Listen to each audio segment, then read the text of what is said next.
एक छोटे से घर में रहती थी। ये लो बनी, गाजर खाओ। जंगल के दूसरे छोर पर रहती थी नन्ही रेड राइडिंग हुड की दादी। वो अकेली एक छोटे से घर में रहती थी।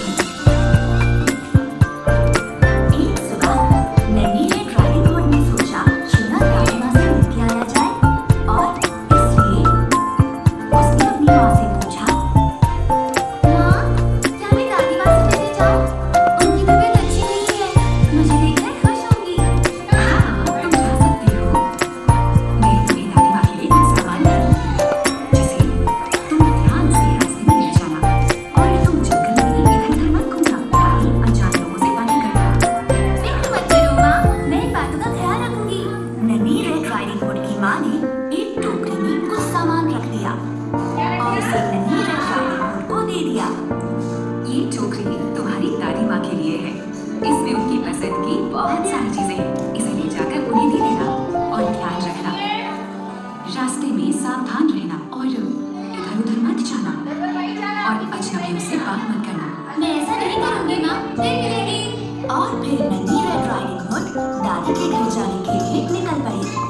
उस दिन सुबह बहुत सुहानी थी और नन्ही रेड राइडिंग हुड को जंगल में से जाते समय मजा आ रहा था।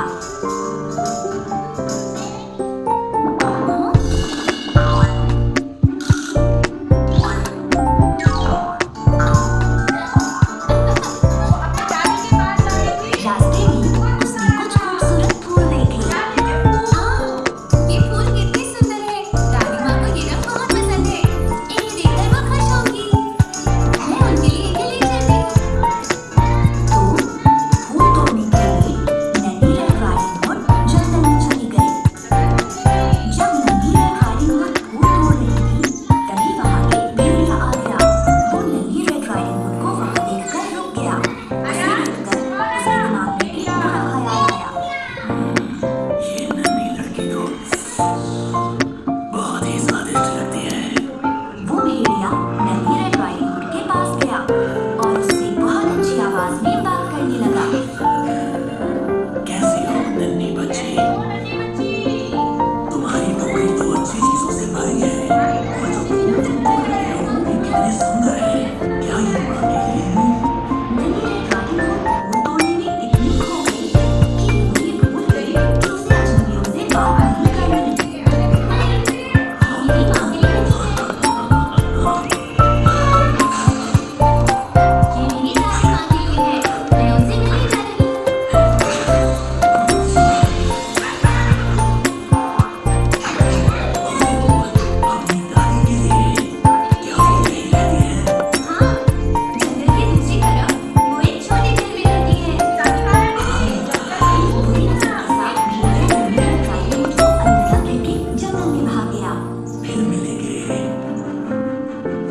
भेड़िया भागकर सीधे नन्ही रेड राइडिंग हुड की दादी के घर चला गया और उसने दरवाजा खटखटाया।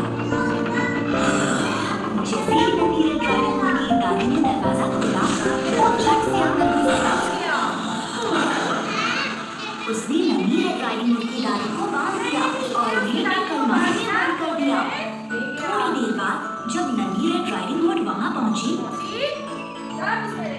तो उसे दरवाजा खुला मिला और वो अंदर चली गई। दादी माँ, आप कहाँ हैं? फिर भेड़िए ने नन्ही रेड राइडिंग हुड की दादी के कपड़े पहन लिए, उनका चश्मा भी लगा लिया और उनके बिस्तर पर लेट गया। नन्ही रेड राइडिंग हुड को लगा कि वो भेड़िया ही उसकी दादी है। हाय दादी माँ, मैं हूँ नन्ही रेड राइडिंग हुड। पर जब वो उनके पास गई तो उसे कुछ अजीब दिखाई दिया।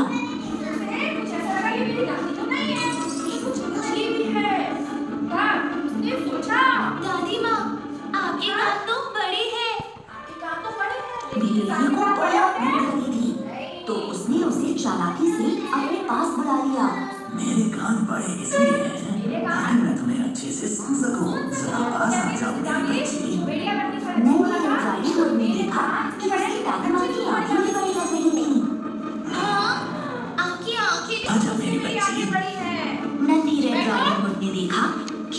दादी माँ के दांत भी बहुत बड़े थे। दादी माँ, आपके दांत भी बहुत बड़े हो गए हैं।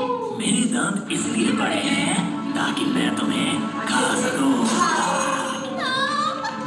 भेड़िए ने अपने 30 दांतों के साथ नन्ही रेड राइडिंग हुड पर झपट्टा मारा, लेकिन वो बच्ची समझदार थी।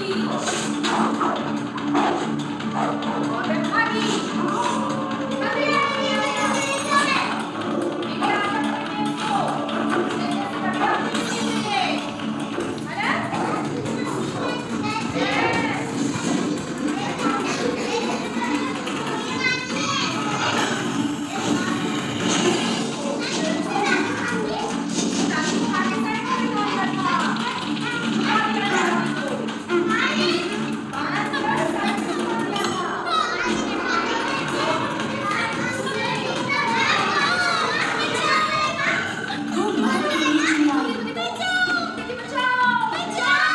पास ही में एक लकड़हारा काम कर रहा था, जिसने नन्ही रेड राइडिंग हुड की चीख सुनी।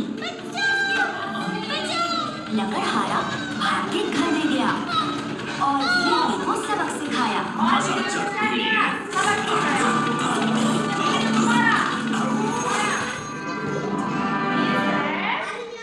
फिर लकड़हारे और नन्ही रेड राइडिंग हुड ने उसकी दादी माँ को अलमारी से निकाला। और उसकी दादी माँ को बचा लिया।